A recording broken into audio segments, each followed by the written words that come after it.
പുരോഗമന കലാസാഹിത്യ സംഘം മല്ലപ്പള്ളി ഏരിയ കമ്മിറ്റിയുടെ നേതൃത്വത്തിൽ മുൻ മുഖ്യമന്ത്രി VS. Achuthanandan, professor MK. Sanu എന്നിവരുടെ അനുസ്മരണം നടത്തി. കേരള ഭാഷാ ഇൻസ്റ്റിറ്റ്യൂട്ട് ഡയറക്ടർ ബോർഡ് അംഗം അഡ്വക്കേറ്റ് സുധീഷ് വെൺപാല ഉദ്ഘാടനം ചെയ്തു. പുരോഗമന കലാസാഹിത്യ സംഘം മല്ലപ്പള്ളി ഏരിയ കമ്മിറ്റിയുടെ നേതൃത്വത്തിലാണ് മുൻ മുഖ്യമന്ത്രി വി.എസ്. അച്യുതാനന്ദന്റെയും ഗ്രന്ഥകർത്താവും സാമൂഹ്യ പരിഷ്കർത്താവുമായിരുന്ന പ്രൊഫസർ എം.കെ. സാനുവിന്റെയും വിയോഗത്തിൽ അനുശോചന യോഗം സംഘടിപ്പിച്ചത്. കേരള ഭാഷാ ഇൻസ്റ്റിറ്റ്യൂട്ട് ഡയറക്ടർ ബോർഡ് അംഗം അഡ്വക്കേറ്റ് സുധീഷ് വെൺപാല ഉദ്ഘാടനം ചെയ്തു. അച്യുതാനന്ദന്റെയും എം.കെ. സാനുവിന്റെയും നിര്യാണം കേരള സമൂഹത്തിൽ എത്രമാത്രം ഗൗരവമുള്ളതാണ്, അല്ലെങ്കിൽ നഷ്ടമാണ് എന്നുള്ളത് ആരോടും പറയേണ്ട കാര്യമില്ല. വി.എസ്. അച്യുതാനന്ദൻ ഈ കേരളം കണ്ട, ഇന്ത്യ തന്നെ കണ്ട ഏറ്റവും വലിയ കമ്മ്യൂണിസ്റ്റ് നേതാക്കളിൽ ഒരാളായി, തൊഴിലാളി വർഗ താല്പര്യം ഉയർത്തിപ്പിടിക്കുന്ന മനുഷ്യസ്നേഹിയായ കമ്മ്യൂണിസ്റ്റുകാരനായി, കമ്മ്യൂണിസ്റ്റ് പാർട്ടിയിൽ മാത്രമല്ല ജനഹൃദയങ്ങളിൽ ആയി എന്നുള്ളതാണ് നാം ഇവിടെ പങ്കുവെക്കേണ്ട കാര്യം എന്നുള്ളതാണ് എൻ്റെ അഭിപ്രായം. നിങ്ങൾക്കെല്ലാം അറിയാവുന്ന പോലെ ഞാനൊരു കമ്മ്യൂണിസ്റ്റുകാരൻ്റെ, സാധാരണ കമ്മ്യൂണിസ്റ്റുകാരനല്ല, അദ്ദേഹം സംസ്ഥാന നിലവാരത്തിൽ പ്രവർത്തിച്ച ആളാണ്, വീട്ടിൽ ജനിച്ച് വളർന്നവനാണ്. അപ്പൊ എന്നെ സംബന്ധിച്ചിടത്തോളം കൊച്ചുനാളെ മുതലേ ഞാൻ ഏറ്റവും കേട്ടിട്ടുള്ളത് വി.എസ്. അച്യുതാനന്ദനെ പറ്റിയ ഒരാളാണ്. വി.എസ്. അച്യുതാനന്ദൻ, ടി.കെ. ചന്ദ്രാനന്ദൻ, ഗൗരിയമ്മ, ഇവരെ പറ്റിയൊക്കെയാണ്. അപ്പൊ അങ്ങനെ കേൾക്കുകയും കാണുകയും ചെയ്തിട്ടുണ്ട്. ഞാൻ ബാലസംഘത്തിന്റെ പ്രവർത്തകനായിരുന്നു. 8ാം ക്ലാസ് പഠിക്കുമ്പോഴേ ഞാൻ ദേശാഭിമാനി ബാലസംഘത്തിന് അച്ഛൻ എന്നോട് പോകാൻ പറയായിരുന്നു. അന്ന് നമ്മൾ ആലപ്പുഴ ജില്ലയാണല്ലോ.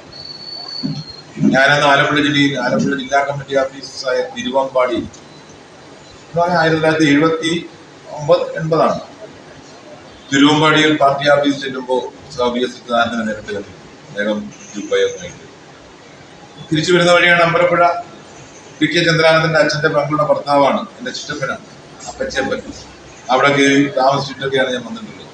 പുരോഗമന കലാസാഹിത്യ സംഘം Mallappally area president AB. Koshy Oommen അധ്യക്ഷത വഹിച്ചു. ജില്ലാ library council president K P. Radhakrishnan അനുസ്മരണ പ്രഭാഷണം നടത്തി. എല്ലാ അനീതികളെയും ചോദ്യം ചെയ്യാം, അത് സ്ത്രീകളുടെ മാനം സംരക്ഷിക്കുന്ന കാര്യത്തിൽ കേരള രാഷ്ട്രീയത്തിൽ ഇതുപോലെ ഇടപെട്ട മറ്റൊരാളുണ്ട്. കുഞ്ഞാലിക്കുട്ടിക്കെതിരെയുള്ള കേസ്, ഐസ്ക്രീം പാർലർ കേസ്, ആ കേസ് പിന്നെ അവസാനം അത് അട്ടിമറിക്കപ്പെടും. വി.എസിനെ കൊണ്ടാവും വിധം സുപ്രീം കോടതിയിൽ വരെ പോയി. കുഞ്ഞാലിക്കുട്ടിയെ പോലെയുള്ള ഒരാള് അടിയറവ് പറയിപ്പിക്കാൻ വി.എസിന് കഴിഞ്ഞു. പിന്നെ ലീഗായതുകൊണ്ടും കുഞ്ഞാലിക്കുട്ടി ആയതുകൊണ്ടും കുഞ്ഞാലിക്കുട്ടിയെ സഹായിക്കാൻ രാഷ്ട്രീയ മേഖലയിൽ തന്നെ ഒത്തുതീർപ്പുകൾക്ക് തയ്യാറായ ആൾക്കാരുമൊക്കെ ഉള്ളത് കൊണ്ടാണ്. അതുപോലെ തന്നെ സൂര്യനെല്ലി പെൺകുട്ടി, ഈ വി.എസ്. മരിച്ചപ്പോഴാണ് നമ്മൾ ഒരു കഥ അറിയുന്നത്. ആ പെൺകുട്ടിയെ പോയി കണ്ടു എന്ന് മാത്രമല്ല, 1 ലക്ഷം രൂപ കൊടുത്തു എന്നുള്ളത് ഇത് മനോരമയിൽ വന്ന വാർത്ത. നിന്റെ ഒരു വലിയച്ഛൻ, നിന്റെ മുത്തച്ഛൻ തന്നതാണ് എന്ന് കരുതിയാൽ മതി എന്ന് പറഞ്ഞപ്പോഴാണ് 1 ലക്ഷം രൂപ ആ കുട്ടി കൊടുക്കുന്നത് എന്നാണ്. അതിനെതിരെ നടത്തിയ പോരാട്ടം, അങ്ങനെ സ്ത്രീ പീഡകർക്കെതിരെയുള്ള പോരാട്ടം, രാഷ്ട്രീയ രംഗത്തെ അഴിമതിക്കെതിരെയുള്ള പോരാട്ടം.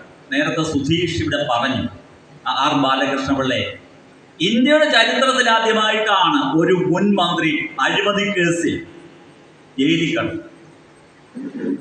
ബാലകൃഷ്ണപിള്ള ജയിലിൽ കടന്ന കാലത്തൊക്കെ എ ക്ലാസ് ആണ് എങ്കിൽ പോലും ബാലകൃഷ്ണപിള്ളയെ ജയിലിൽ അടപ്പിക്കുവാൻ കഴിഞ്ഞു എന്നുള്ളതാണ് അഴിമതിക്കെതിരെയുള്ള നിരന്തരമായ വിട്ടുവീഴ്ചയില്ലാത്ത പോരാട്ടം.